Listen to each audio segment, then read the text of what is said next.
Welcome to my podcast. I'm the Laughing Philosopher. Life is complicated. You are complicated. Everything seems to have been figured out, except how to live a happy life, guided by wisdom and reason. What does it mean to be a good person? What is love? Who am I before I was told who I am? Why haven't I found myself yet? Why do I have regrets? Is this a just world?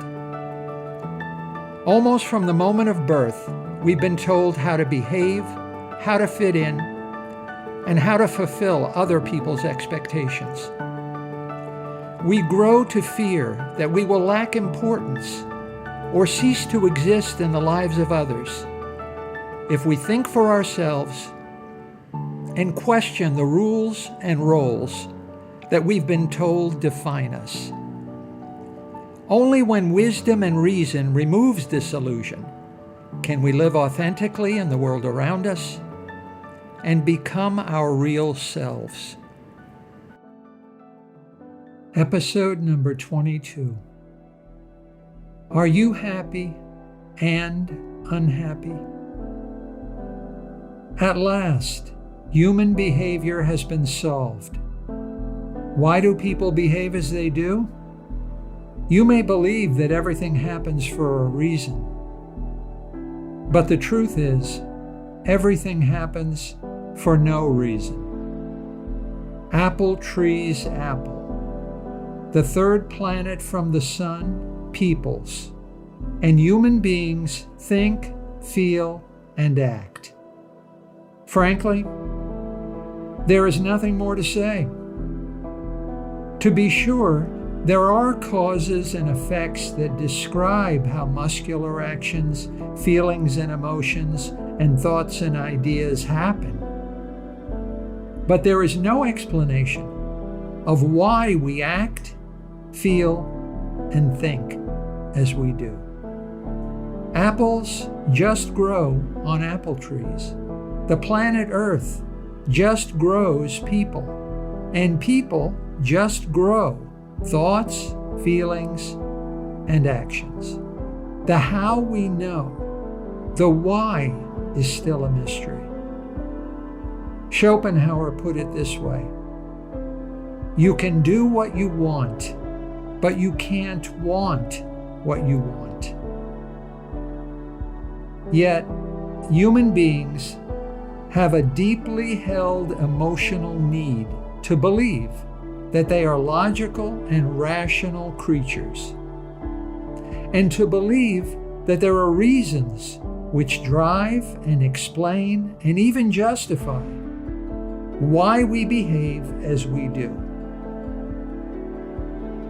Have the words irrational and illogical ever been used to express approval or admiration?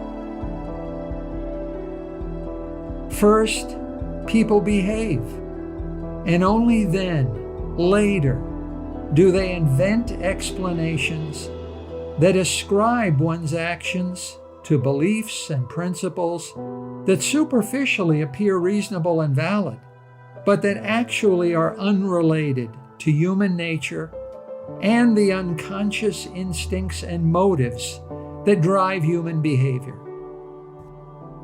In other words, we have this profound need to explain why. So we deceive ourselves in order to logicalize human behavior. But the reasons we manufacture to explain human behavior are fake. No matter how plausible and elaborate, these explanations really have nothing to do with why we behave as we do in the first place. Every ideology, philosophy, system, dogma, and doctrine used to explain human behavior is nothing more than clever marketing.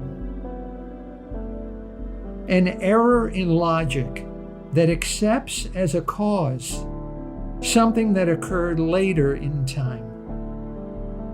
True, It gives people emotional and even spiritual satisfaction to believe that we are logical, rational creatures, and not illogical, irrational creatures that act first and ask questions later.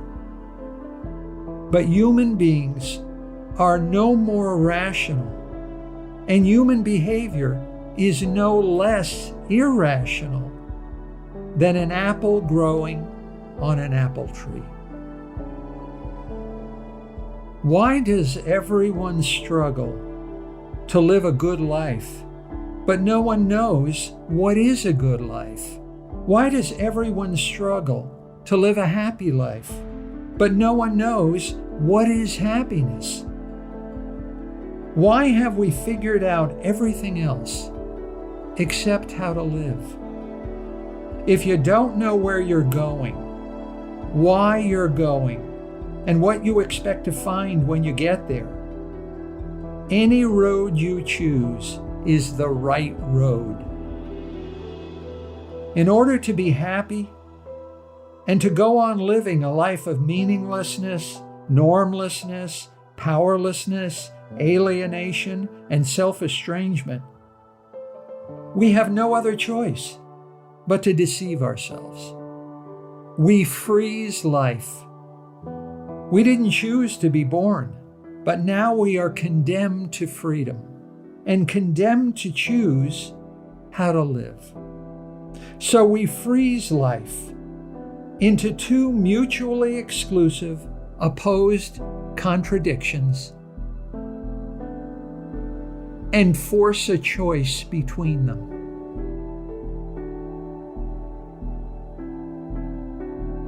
A mathematician uses calculus to describe how a dog catches a ball in midair. But that doesn't mean your dog understands calculus. The structures of consciousness become the structures of life. Life is either or, but that doesn't mean life can go in one of only two ways. We deceive ourselves in order to simplify life.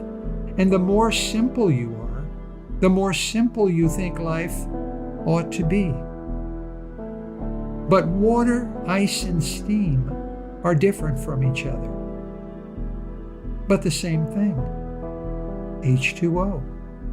Yesterday, today, and tomorrow are different from each other, but also one thing. Time.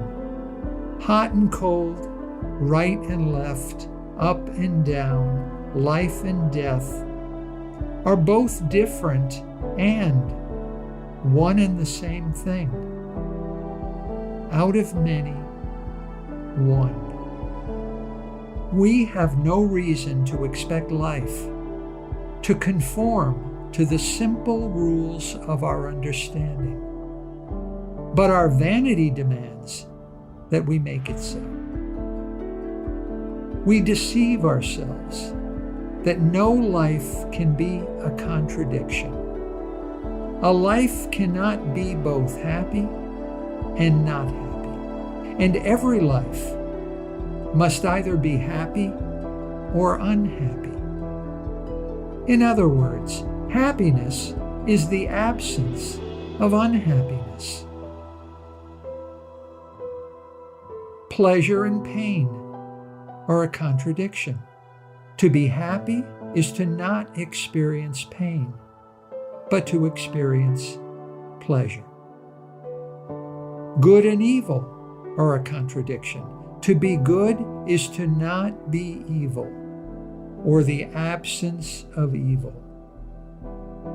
So we behave as if a happy life means to exclude pain, and a good life means to exclude evil. We choose a life of exclusion. Our way of life is known not by what we embrace, but by what we fear and reject. This is how we live. This is how we explain ourselves to ourselves. but dogs don't understand calculus. What's the problem? A glass can be both half full and half empty. It just depends on one's perspective. A happy life can be both half pleasure and half pain. Human nature can be both half good and half evil. Reality is in the eye of the beholder. A happy life is never as pleasant as we expect it to be, and a good person is always more evil. Happy people are sometimes unhappy, and unhappy people are sometimes happy. Good people sometimes do evil things, and evil people sometimes do good things. Both Judas and Peter betrayed Jesus. But we freeze Peter as a saint, and we freeze Judas as a sinner. Sometimes bad things happen to good people, and sometimes good things happen to bad people. Some people are like Peter, good, bad, but not evil. And some people are like Judas, bad, good, but not virtuous. Human nature is not a one-way street with no U-turns. All saints are sinners, and all sinners are saints. Morality is just a metaphor. Many are thawed, said Jesus, but few are frozen. Dylan sings, "Yesterday's just a memory. Tomorrow is never what it's supposed to be. So don't fall apart on me." The absence of pain is supposed to mean constant pleasure, but constant pleasure leads not to constant happiness, but to boredom. Happiness is more than the absence of pain, but that either-or dichotomy is the limit of our understanding and the main source of our disappointment. Happiness only exists within you. It's difficult to find inside yourself, but it's impossible to find anywhere else. Schopenhauer said, "Life swings like a pendulum back and forth between pain and boredom." The absence of sin is not virtue, but failure. Every person that believes oneself to be a true Christian is not a true Christian. A sincere belief in one's followership only indicates the extent to which one is a moral failure. The true Christian attempts to live a good life by exclusion, by virtue of being against gay marriage, against abortion, against science, against this and against that. The true Christian believes that he or she possesses a virtuous life. Yet Jesus lived a life not of exclusion, but inclusion. Jesus embraced the poor, embraced the hungry, welcomed the homeless, the sick, the disabled, the rejected, the lost, and the hopeless. Jesus recruited sinners and minted saints. Jesus led by example. A good life is known by what it embraces, not by what it denies. A good life is known not by what it rejects, but by what it accepts. Many stories are told about Jesus. Some of them are true, and some of them are myths and legends. But there is not one story of Jesus shunning the poor or causing anyone to be sick, blind, or lame, or snubbing the troubled and the needy. The hypocrite preaches inclusion, but practices exclusion. Today, if he walked among us to see what Christians are doing in his name, Jesus couldn't stop himself from feeling that he failed.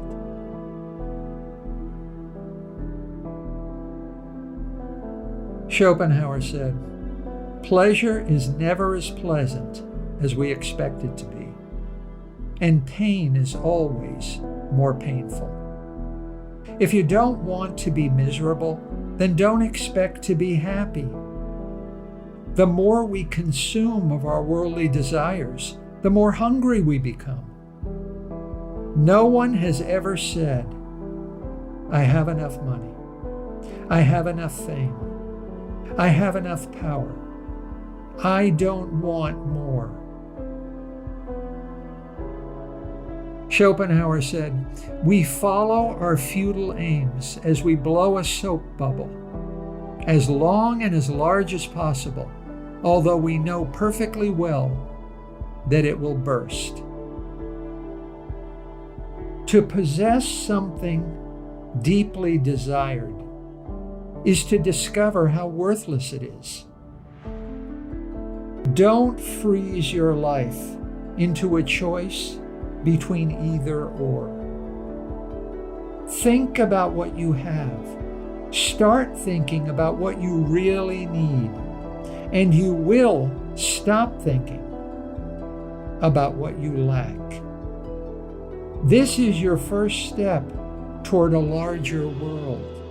This is your first step away from the illusion of happiness and toward real happiness.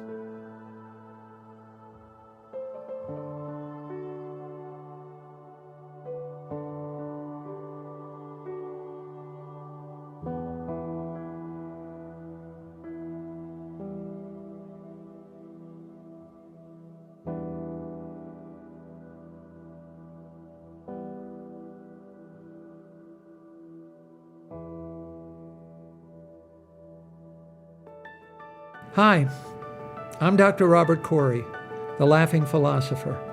Thanks for listening to my podcast. I've devoted my professional life to the intersection of sociology and philosophy, where the contemporary problems of life meet the ideas and convictions of the greatest human minds. Join me by subscribing to the Laughing Philosopher as we use reason and wisdom to explore big answers to the most important of all big questions: how to live.